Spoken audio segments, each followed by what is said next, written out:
Well, hello. Good morning, good afternoon, good evening. Happy Saturday or whatever day you might be listening. It is my pleasure to welcome you back to the Bookcast, my platform for sharing short fiction and updates on what I'm reading and writing. This is the final episode of 2023. I have the final countdown running through my head for no real reason. This is episode 69. I actually thought it was episode 70, and I was like going to be happy about ending up on an even number. Shout out to Kay, the reader. But alas, it is only episode 69. My deepest apologies to Kay for ending up on an odd number, but it is divisible. So there's that. I am Dia White. I am the author of 13 contemporary Southern romantic fiction novels featuring Black men and women. I'm a fiction and fan fiction writer. I'm a big fan of coffee. I love brunch and the beach, and most especially a good book. I'm currently not writing a thing. I'm supposed to be writing an epilogue, but it's the holidays, so I'm taking a bitty break. My recent release, Home for the Holidays, a Powder Lake small town romance holiday novella, is that title long enough, is out in the world and being enjoyed by you, I hope. Pick it up at booksbydlwhite.com/home-for-holidays or books2read.com/home4holidays. All one word. If you have read it and loved it, please do drop a few lines at your favorite retail site, at Goodreads, the Storygraph, and your socials. I already love and appreciate you for it. Today's going to be a special show, so I won't go through the usual rundown, but I do want to mention that if you want to support this podcast outside of the comments and the shares and the harassments, if I haven't updated an episode, Raymond, you can do so at bookcast.buzzsprout.com. Thank you so much in advance for your support. Today, I want to do a little bit of a retrospective. I personally skip over year in review threads and posts. We don't need to rehash it, but along those same lines, I'm not going to relive my year here, but I do want to hit the highlights so I have something to measure against. So I'm going to chat about the podcast, the books I read, the books I wrote, super simple. And then I'm going to talk about my intentions for the upcoming year. All that will be coming up after the last book report of the year. I had to get up early and run the numbers because I wanted credit for everything I read through midnight Friday. After today, I might get in a couple of new books, and I don't know if I'm going to hold them for January 1 or pad my 2023 numbers. Honestly, I'm probably just going to hold them because I'm already way ahead for the year, and I'm like on an even number. So Kay, the reader, has this thing where she doesn't like the book count to be an odd number or a number that's not divisible. So if you are ending your year at 57, it's really bothering her. So I swear I'm not picking on her, but now I notice it. So I have a listener voice note, and I was most pleased to open my email to hear it. I'll share that after our coffee break. So today we will start with the book report as always, and then we will celebrate a great year. Today is Saturday, December 30th. It is 9:35 a.m. It is a cloudy day in Atlanta. I have a mic, and I am ready to dig in. But first, I think this is the fastest we have ever got to coffee.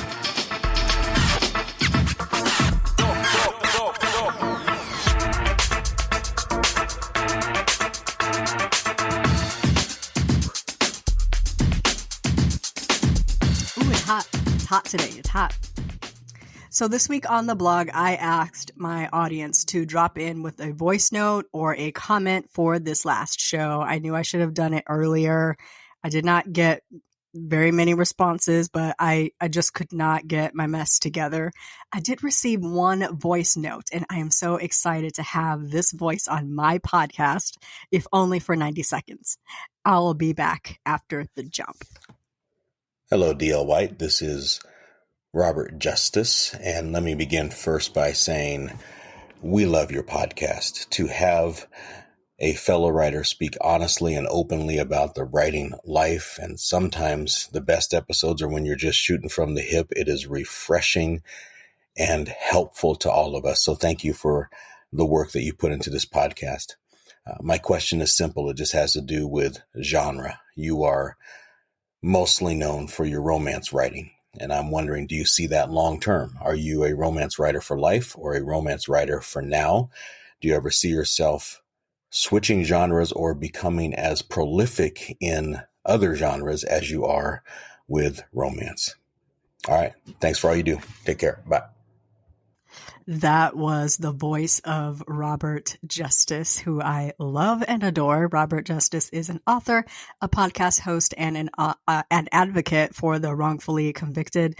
I thoroughly enjoyed They Can't Take Your Name, which is his debut novel, and I have got Dream in the Dark coming to us July 24th on my list of books that I am looking forward to. He also helms the anchor of the host of the Crime Writers of Color podcast, which is a never miss situation over here. As a big fan of crime fiction, the podcast, and the voice are a fave. Thank you so much for your kind words, Robert. In answer to your question, romance is my anchor. I don't see not ever doing romance, but I do hope to spread into maybe some romantic suspense at some point, maybe a romantic thriller. I've mentioned before, I have a PI character that I wrote into Dinner at Sam's. I have a great backstory for Yvette and a bit of a storyline, but the idea that I have for her book isn't very suspenseful. So I'm still workshopping the idea. Like I don't know what to do with it, but it's not a suspense novel. It may just be like a regular old PI, like a romance novel with a PI character. I would like to do something different with it, and I would like to jump to something a little bit more edgy. I experimented with writing edgy characters with my fan fiction thriller-ish piece that I did in October called The Story of Kate. That was really fun, wildly different from romance, though it did have some love scenes in it. And I would love to do that in a form where I could get paid for it. It would require so much more work and research, and I'd rather not be filleted in reviews. So not off the plate at all, very much a possibility. I really just need to get the story planned out and just really like have the guts to start writing it and put it out there. I can't just sit down and write that genre. I need lots more planning. Thank you so much for your question. If you would like to offer up a comment, a question, a wish for the new year, I will leave that post up on my blog. You're able to just tap the button and record 90 seconds of a good word, or you can just send me a note. There's a form right on the blog page. Send it on through. I'll add that post to the show notes, and I will share your input in a future show. Let's roll on with the book report. We begin, as always, with the book report because I am a bookhead. If I'm going to do anything, I am going to read a book. Just an aside here, we're nearing the end of the year and people are talking about did they or did they not hit their Goodreads goal and what's their goal for the new year. And I just want to remind people, nobody else is counting. It does not matter. It doesn't matter who's reading 100 books. It doesn't matter who's reading 400 books. It doesn't matter who's reading 12 books. Did you put a book into your face? Did your ears enjoy some fiction, nonfiction, horror, fantasy, literary fiction? Did you read your face off this year? If yes, then you did a great job. It doesn't matter. I swear. Anyway, that said, I've read 184 books this year. I've actually read 185 books this year. I'm very excited about that. This was a really rough reading week. Not for like time or anything, but since it was the last week of reading for the year, I wanted the books I read to matter. And I didn't want to drag myself through a book. So picking my last book of the year has been so much drama. Actually, I think like I've tried several books yesterday, and books I would have just sat through earlier in the year. This week, I just can't do it. So I might just be done. I might just be done, and I might just be like catching up on shows until midnight tomorrow night because I'm tired of trying. 185, I'm good to go. This week I read 4 books. I read The Christmas Auction by Tay Russ. This is a sexy holiday story. This was really, really, really good. I am opposed to the idea of human auctions. As a Black American, I don't like the idea of buying and selling people.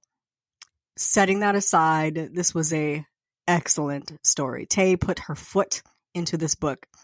It's not that long at all, so you should definitely go pick it up and put it into your face if you're looking for like one last ditch effort at a Christmas story. I also listened to The Resemblance by Lauren Nossett. This is one of my holdovers from NetGalley audio arcs. This came out like a long time ago and I had it downloaded and I was cleaning out, my little NetGalley app. This was not good. I did not enjoy it. I dragged myself through it because it was an arc and I want to keep getting audio arcs, but I couldn't tell you what this book was about. Didn't enjoy it. I also read Party Favors by Chris Stevens. This is a New Year's Eve novelette. It is spicy. It is decadent. It is excellent. And you should go read it right now. But I'll wait. It's not very long. Just go read it and come back. I also read Snowfall over Serendipity by Stephanie Nicole Norris. This lady is such a delight. I can't keep up. I send her messages all the time. I could not keep up. This was a great, great, great novel. It is set in Sweden. It's delicious. You should this one while you're reading Party Favors, just go ahead and pick up Snowfall over Serendipity by Stephanie Nicole Norris. It's a great read. This was like a last minute like Beyonce drop. I'm not mad at it. I am reading and don't know if I'm going to finish before the new year begins. I'm thinking The Law of Karma by Pamela Samuels Young. I don't know what I love Pamela and I don't know why I can't get back into this book. I'm so distracted by all the shiny, bow wrapped Christmas releases. I am going to get back into this, to finish, The Law of Karma by Pamela Samuels Young and The Kind Worth Killing by Peter Swanson. This one has started off great, in audio. It's got, a great audio voice on it that I enjoy. Kathleen Early, she reads all of Karen Slaughter's novels. I'm a little bit lost and it's giving a little DNFE, but I'm going to try to push through. I'm just going to put it on hold until after the new year. And I'm not like so stressed and not feeling like these last books of the year, they must matter. I'm just going to chill out for a minute and try to pick it back up in January. All right. So in a moment of truth and transparency, moving into my 2023 wrap up, if you posted a 2023 wrap up, a year in review with clips and photos, I haven't looked at it.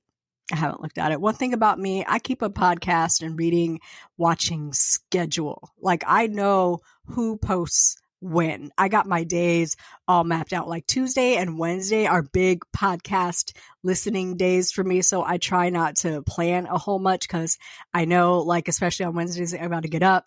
I got to download the stacks because that's the first podcast I'm going to listen to on a Wednesday. And then I got to bounce through, all the ones that update on scheduled days. I haven't missed anything. I'm there. I was there, bruh. I want to celebrate the good stuff and link arms with you on where we're going in the future. So I invite listeners to do the same thing with me and the Bookcast. As I mentioned in the intro, we'll talk about the pod, the books I read, the books I wrote, what I'm looking forward to in the coming year. Spoiler alert, ain't nothing gonna change but my limp. More of the same with passion. Let's check out the numbers though. So I have something to compare to in 2024. Buzzsprout was so gracious to supply a little podcast Wrapped for 2023. So I pubbed 39 episodes in this year. I started regularly publishing in February of 23. I have reached 26 countries. I had a total of 1,746 downloads. Not bad for a niche author podcast that started because I didn't feel like doing a newsletter. Coming up in 2024 on the pod, I want to hit 100 episodes. We are at episode 69, so 31, I believe, episodes to Epi 100. Don't know what I'm doing for my 100th episode. Probably not anything special, just a regular episode, but it'll be episode 100. I've developed a really good routine and a schedule for planning and recording. I really like my process, so I don't have plans to change much behind the scenes. I want to streamline, make things much easier on the back end. I use Audacity to edit, but maybe I want to try GarageBand. I'm using Cast Magic for transcripts and helping me write all of my posts and pick up the chapters. I might, try Descript or something like that. I've already paid for Cast Magic, so I'll probably stick with it. But I like to try new things and see if I can make things a little bit easier for me. I also want to continue making the show more appealing visually and audioly. What word am I? I don't know what word goes here. I need an editor. I want to make it more appealing to a wider audience whenever possible. I want to gain enough subscribers and listen time to be eligible to run advertisements. And I want to build my listenership enough to make a private community necessary, a must-have, not a nice-to-have. Right now, it would just be another thing to manage. So how am I going to do that? No clue. No clue. So I've joined some communities to see how I can improve the Bookcast, get it in more ears and faces. I don't ever plan to have a video podcast, but we are, of course, up on YouTube podcast because a lot of people prefer to run their podcasts through YouTube. And I'm down with that. Most of all, I want to focus on the work that matters most. I'm going to stop doing stuff because I think I need to do it. I'm going to be doing the things the way I want to be doing them. And I don't think my audience cares one way or another so long as I'm having a good time. So enjoy the ride. My year in reading, I'm very excited to talk about this because I like numbers. Thanks to the Goodreads year in books for these stats. At the time of my prep, I have read 185 books. The average book length was 241 pages, which isn't bad. Contrary to popular belief, I don't mind a long book. 400, 500 pages, bring it as long as it doesn't drag. If it reads fast, I'm good. Just don't make it a long, rambling affair. I love an engaging thickum. My average rating for 2023 was 3.7. How I get 3.7 when we don't have partial stars at Goodreads, I don't know, but here we go. My highest rated book on my read list, this is not a plant, I swear, it's not a plant, Home for the Holidays by D.L. White. It only has 2 ratings, but they're both 5 stars, so the book has a 5-star rating. So I'll take it. That's sure to change, but I'll take it. MyYearInBooks.com is a program that an engineer wrote to give you more of a wrapped theme, but for books.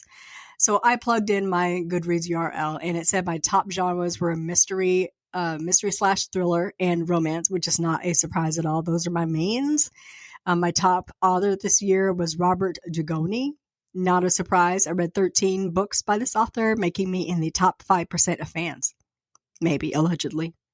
My biggest reading month so far has been December, 19 books and counting.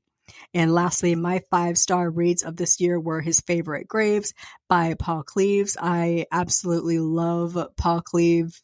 It's so hard for me to read a book of his and it not be like a drooling complimentary word salad of good words about his books. Absolutely adore Paul Cleave. His Favorite Graves was excellent. The twists have twists. Just a Girl by Alyssa Cole. This was an Audible original. So good. Just very good. All the Sinners Bleed by S.A. Cosby. Of course, I love me some Sean Cosby. This was an excellent book. Her Deadly Game by my fave, Robert Dugoni. And Jane Doe Black by Nia Forrester. Those were all of my 5-star reads for 2023. If there was one way to describe my taste in books this year, it would be eclectic. And I'm all about it. So fun. My goal for 2024 is to keep it simple. I'm doing just the Goodreads goal, nothing extra. I'm always reading women. I'm always reading Black authors. I don't feel like I need to track them for 2024, so I'm not going to. I just want to keep it simple. The only metric I really want to track is to increase my reads of Black male authors. Next year, Dr. Raymond is doing his annual, like every year, I guess for like the past 2 years, he has picked an author to like focus on. And next year, his focus is James Baldwin. I have only read Beale Street, so I might try to jump in a few there. I find his writing to be thick. It's hard. I don't cancel me. I find Toni Morrison hard to read. I find Zora Neale Hurston hard to read. I find James Baldwin hard to read. I am not averse to them. it takes a lot of energy and concentration, and I need cliff notes to understand what they're talking about. I need some background. I need some information so I can go into this and know what they are talking about. I definitely can't read Zora without cliff notes. So, I might try to be scholarly and dig into some James Baldwin next year, which will help my Black male authors count for 2024.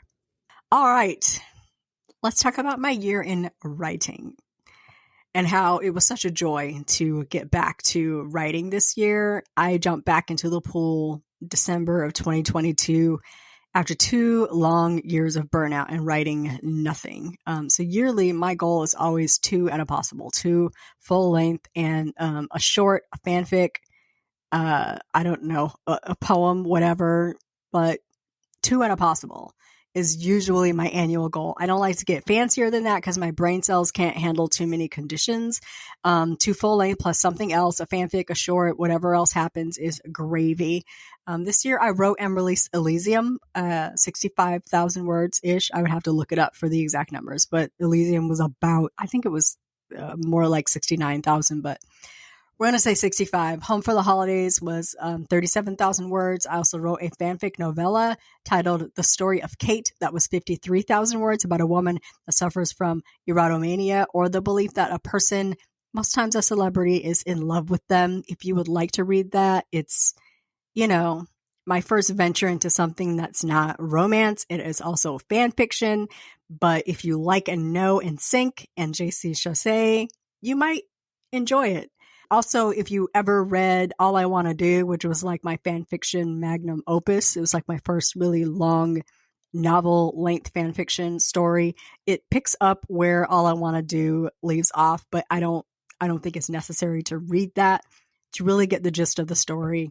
Anyway, booksbydlwhite.com/freebies has a bunch of my fanfic stories formatted for ebook. So if you are interested, they are there. They're just for fun. It was loads of fun, and I'm looking forward to doing lots more of that. So I wrote approximately 155,000 words this year, from burnout to 155,000 words written in a year. That doesn't count blog posts. That doesn't count anything else that I might have written and put away. I call that success. I think that's a really, really good year for anybody, but especially for me. I remember back when I was on LiveJournal, we used to have an annual challenge to write 100,000 or more words a year.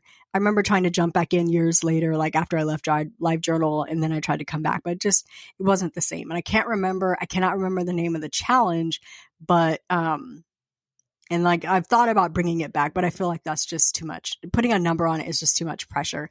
If I accidentally hit 100K words a year, I'm good with that. So, it wouldn't be me though, if I didn't have a couple sneaky goals. So let's see what I want 2024 to look like for Books by D.L. White. Of course, I begin with my 2 and a possible goal. That's where everything sits. I want to write The Pearl, and I want to start that around the end of January. I need a break after Home for the Holidays. I need to write that epilogue. I'm working on it, Jessica. I'm working on it.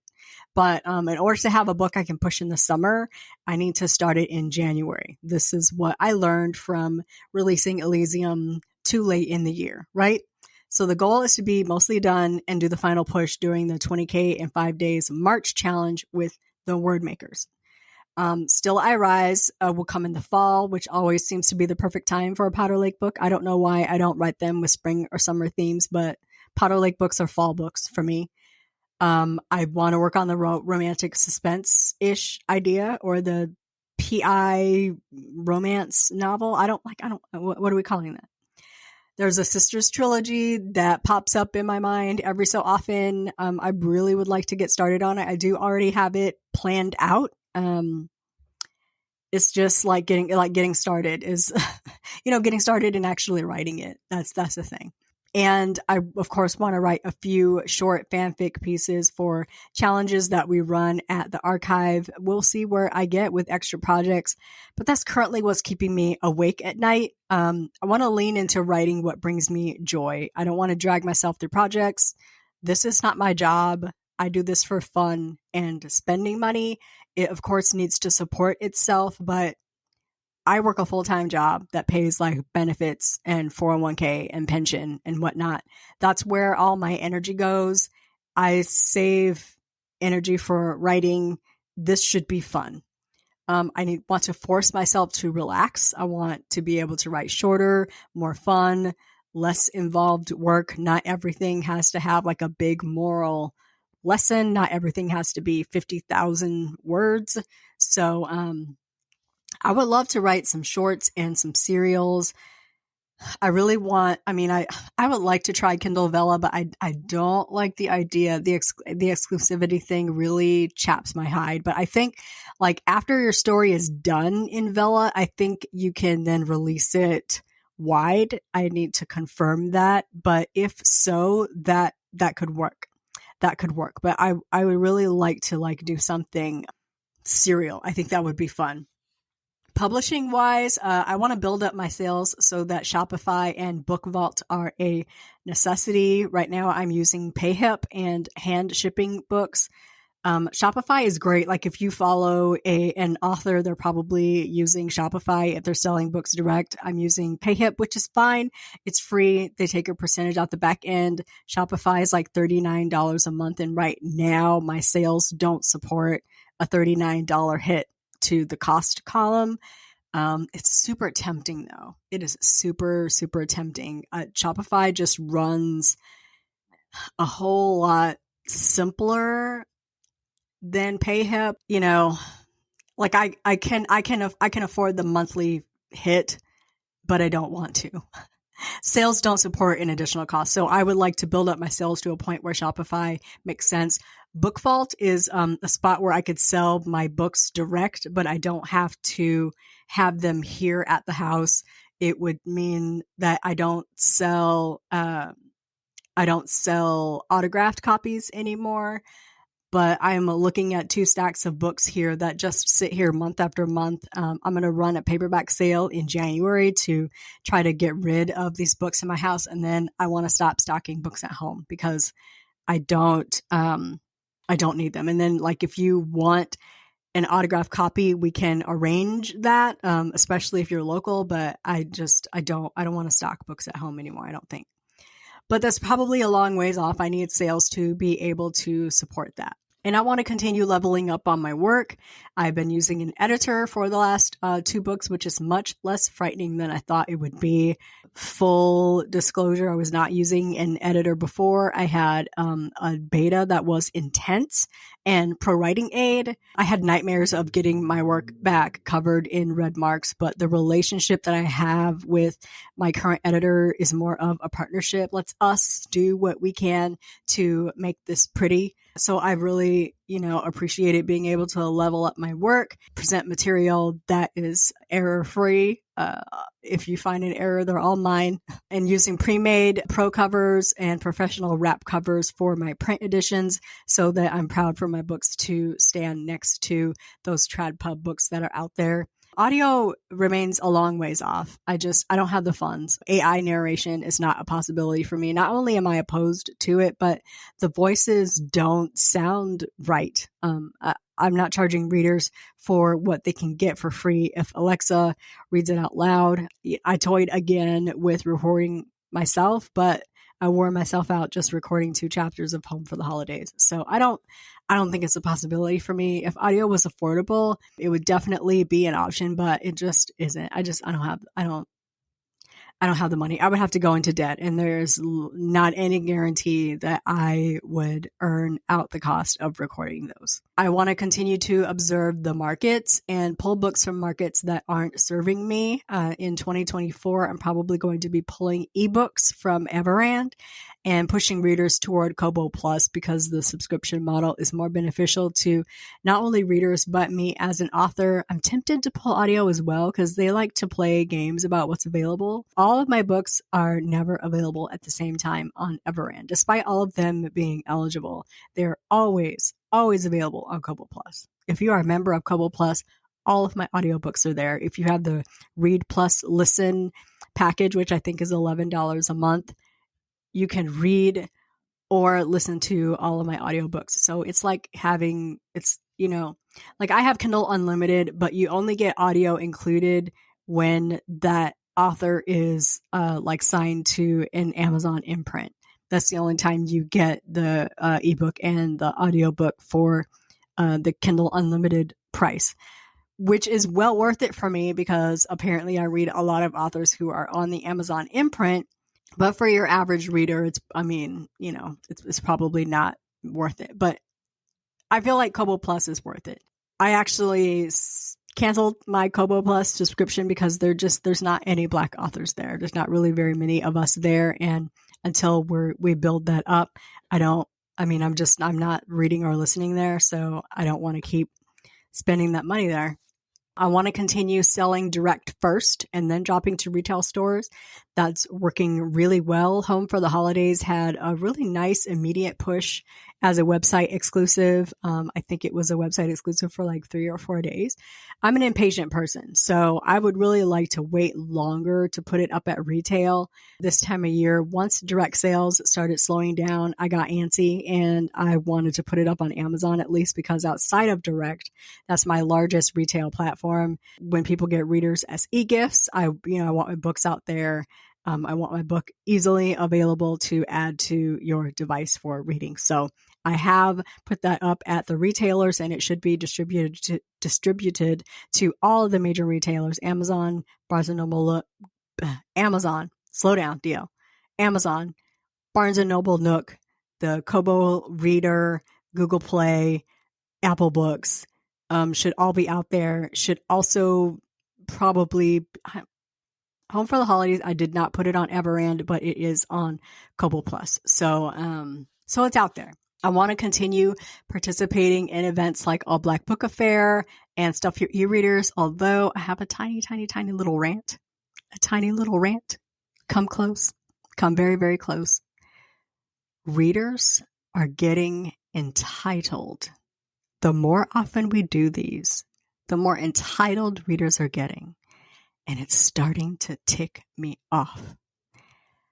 I saw a reader the other day on TikTok post something that said, I went to Stuff Your E-Reader and I was looking for free books and I was like, I don't want these.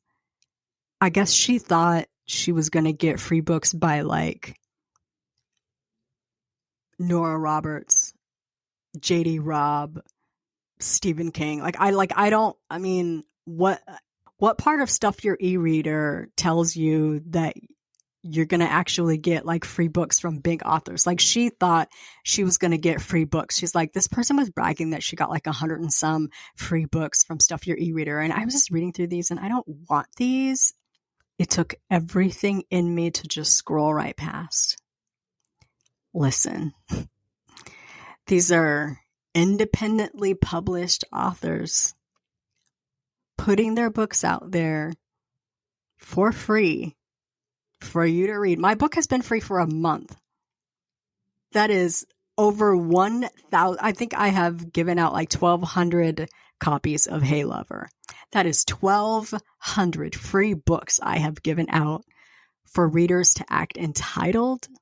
I am tired of doing things because I think it would be a nice thing for readers to basically slap us in the face. I'm tired. Anyway, rant over. Outside of big events like that, I would love to do a few of those a year. They're really good for getting my books and my name out there. Once again, if you love my books, shout it from the rooftops. Word of mouth moves books. I'll do a few paid newsletters like eReader News Today, Free Booksy if I have a free book, Fussy Librarian I do all the time. I like to do that over running ads. Ads are a huge waste of money for me. Like I don't think Black readers respond to them at all, so I rarely do an ad. So I want to do like more of those. I wish there were a few of those throughout the year that I could participate in. And then we also have the Stuff Your Earbuds Day, which is like Stuff Your E-Reader, but for audiobooks. So those I participate in as well because it does help put my audiobooks into new ears. I am right now, because I have time, trying out shorts on TikTok and YouTube, posting like one a day. I might move up to 2 a day. I don't know. Just tracking the response to look at the numbers and see if that is doing anything. So far, my reach is very limited. I refuse to put my face on either platform because I just don't think anybody want to be looking at me. So I'm pretty limited. I want to let the books sell themselves. So I'm just trying to see what hits, what works. And then once I find something that works, just ride that pony. Most of all, I want to continue to keep burnout at bay by just reminding myself that author DL White is a part-time gig. Don't stress myself out about a few $100s a month. Have fun with it. Keep it simple. Just keep writing and keep helping other authors out as the opportunities to do so arise. I hope that was not a painful retrospective. I did want some hard numbers to measure against for the coming year. If I have supporters out there that want to partner with this podcast, I want everyone to see what we're aiming for. But I have a few personal intentions as well, some that I stole from Tiffany Alish with the Brown Ambition podcast. Their recent episode was on navigating burnout, which is an almost constant topic around here. I took so much from their December 29th episode. Pick it up at brownambitionpodcast.com. A few of her points that I took for myself. Number one, ask yourself, to what end? What are you working toward? What are you doing? And will the end result be worth the work that you're putting in? If no, put it down. Put it down. Turn Rizzoli and Isles back on. Watch yourself a little Hallmark movie. Open a book. Do anything else but that. To what end? Number two, give your body and your brain a break, or your body or your brain will do it for you. This includes the socials. Pick a day to disconnect and enjoy your break. I try to do that like Sunday morning. I get up and I update my bookish planner and I try to plan out my week and listen to an audiobook or a podcast and have some coffee and just like enjoy the day and try not to go into the week all stressed out about what is about to come up. When I'm off the pod, I don't miss it. I don't. And when I'm not writing, I don't miss it. I don't stress myself out about not writing. You will never see me on the socials talking about I should be writing, because if I should have been writing, I would be writing. I see so many authors beating themselves up about like not writing 24/7. It's honestly fine if you don't. It's fine. I don't miss it when I'm not writing. I come back to it when it's time. When it's time to write, I put my butt in the seat and I write words. I mean, most of the time, not always, but most of the time. But what I'm definitely not doing is sit around beating myself up about not writing. Never. I take long breaks. A lot of people don't know me very personally. I try to be an open book, but there's a whole lot about me that y'all don't know. Surprise, surprise. I am not a person that's able to be vulnerable. I can't do it. I can't. It's just me. I like my walls. I can't afford to let them down. Standing in that has been a challenge for me recently. I see a lot of people like, I want to live a soft life and I want to give everything over to someone. I want to be in a position where I don't have to think. That is not me. Not me. So I want to keep reminding myself that nobody cares about me like I care about me. I can't put my mental health and well-being in the hands of anybody else. Number 4, I have a little corner of debt, not even really debt, but a bit I need to pay off in 2024. I want to do a clean sweep of things I'm paying for so I can live the quote unquote soft life and enjoy myself. Do I need all of that? If yes, rock on. If not, we need to drop it. Of course, I'm going to celebrate my 50th in 2024. I'm probably going to move my trip to the summer. I think March is much too early to lay out a lot of money on something extravagant.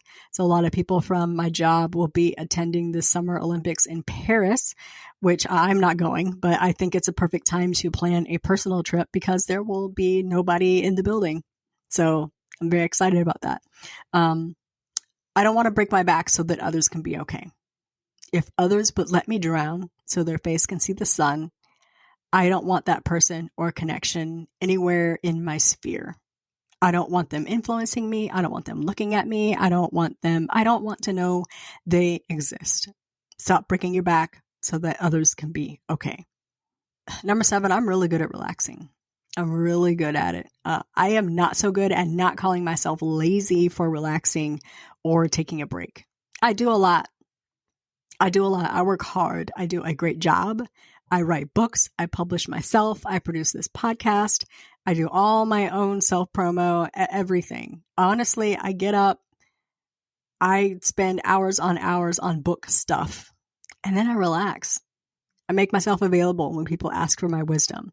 I deserve every bit of rest that I take. And reminding myself that I deserve the rest that I take is hard because I am good at calling myself lazy. I'm really good at it. And Robin Bradford, my favorite Twitter librarian, recommended a book to me, something about you're not lazy, something. And I read it, and the people in that book aren't lazy. But sometimes I'm just I always feel like I could do more. And so then I try to do more, but then moving back to number 1, to what end? Putting forth a lot of effort, like doing more with no return is wasted time, wasted energy, wasted effort. Stop it. Stop. Number 8, acknowledge and celebrate. When a book does well, let's acknowledge and celebrate it. I don't celebrate my book releases. I'm just too busy. By the time the book comes out, I'm tired of these people. I don't want to look at this blurb anymore, but I have retail sites I got to upload. I got to update all author and BookBub so the new release email goes out, and then I got to send out a newsletter, and then I had to do a blog post and a sample Sunday and get my promo together, and I pick out tweets and, make little promo posts and get in Twitter and Instagram and TikTok and engage and encourage people. I'd sell, market. I'm not done when the book releases. Release day is not the end of anything. Release day is smack in the middle of the process. But I gotta set aside a time to celebrate an accomplishment. Every time I tell someone I write books, I get, I always wanted to write a book. You should do it. You should do it. It's a thing that everybody wants to do, but few people. Of the millions of authors we have out there, few people who want to write a book actually write one and release it and do it again and again and again 13 times. I'm starting book number 14 in January. If you would have told 2014 me that I would have 14 books out in 2023, 2024, I would have probably said you were lying. Ain't no way. Because when I published my debut, I had no idea what I was going to do past that book. It was after that book release where I was like, well, I guess I need a backlist. So I guess I should publish another book, I guess. I don't know. Lastly, ask for help. I am the queen of not asking for help. I got it. I'd rather do it myself. There's a saying, if you want to do it fast, do it yourself. And that's me. I want it done fast. I want it done right. I'll just do it. But if you want to go far, ask for help. So I need to seek wise counsel. I don't take advice from just anybody. Do you know what you're doing? Do you know what you're talking about? Dig into info that's going to push my books and my podcast and me as a person forward. I have learned from my Gallup/Clifton strengths that, my number 1 strength is intellection. My number 2 is input. I am all about information. So if I'm going to do something, I'm going to be looking up a podcast on how to do this and how to do that and how to be better at another. So not worried about that at all, but for 2024, definitely want to level up, seeking help, asking for help, putting myself in a position not to be vulnerable, because we don't do vulnerability over here, but to open myself up to people who know more than me, who are smarter than me, who are better at it than me, so I can figure out what is going to work for me. So there we are. A little look back at 2023, a little look forward at 2024. Hopefully I have not made things difficult for myself by setting out a bunch of things I can't live up to. I think everything is doable. Everything is possible. Everything is, something I can really put my arms around. I am hoping for a great 2024. It's going to be a really, really good year. That brings us to the end of today's episode. Thank you so much for joining me, not only for today's chat, but for all of our chats this year. The Bookcast is written and produced by me, D.L. White. This is an independent Black woman-owned and run podcast. So as I mentioned before, I appreciate everyone who offers their support of this work, whether you are a listener, a monetary supporter, a person that always, retweets or replies to the comments. I see you. I love you. Thank you so much for being here. If you are a silent supporter, I love you too. I will be back next week for the first show of the year. Until then, please enjoy this weekend. Have a very festive New Year's Eve. A happy, happy New Year. We'll chat again next weekend. Bye-bye.